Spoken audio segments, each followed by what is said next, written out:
which is a big issue in India, as you know, because it's like, especially dealing with cancer and in general, the doctors and the medical community isn't really that forthcoming to the patient themselves. It's the family that's involved. Absolutely. Family, I mean, patients are the last people that really have choice or own their health.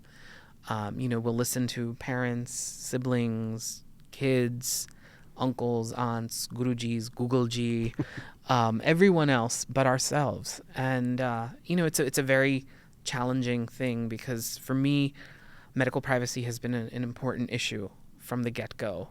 And it shocks me that, a doctor can withhold information from a patient and disclose it to their family members, or family members can literally control what treatment someone gets without the patient even knowing what they're getting. And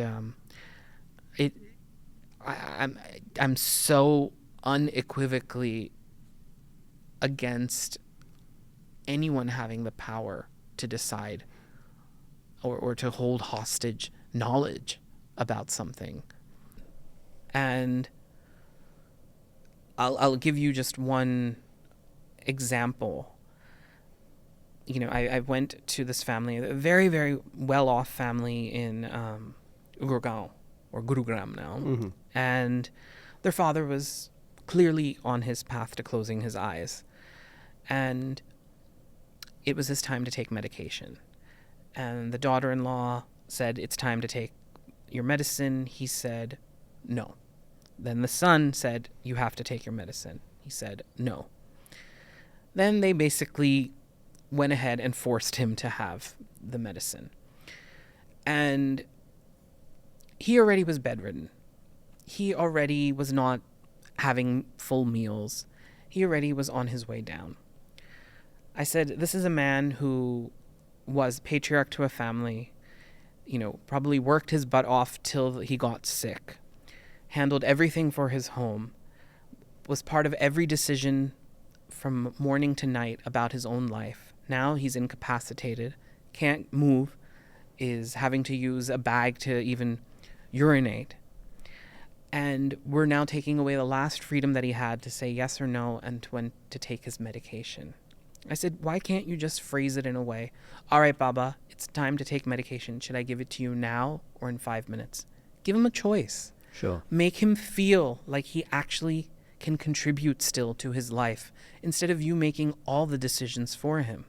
When you're that disempowered and the things that you still have power over, someone takes over from you, for you, it's not helping them. Sure. You're only helping yourself in that way. Yeah, but a lot of people justify it by saying that, I just care for them. I don't want them to feel bad. But it's not about you. Yeah. It's not about you. Absolutely. And I think caregivers, I wouldn't say they care too much, but oftentimes they care too much about themselves and not necessarily about the patient. Sure, I think it stems from a fact of thinking that you know better. You know Correct. What's best for so-and-so. Correct. And that's the thing. Even an uneducated village woman still deserves to know what's going on. And I say this because the only way to achieve peace in life before death is accepting what's coming your way. And we all know it's an inevitable fact. And just by someone thinking it might happen sooner rather than later, or a diagnosis is perhaps suggesting that it's happening sooner rather than later, doesn't mean that it's actually happening sooner rather than later.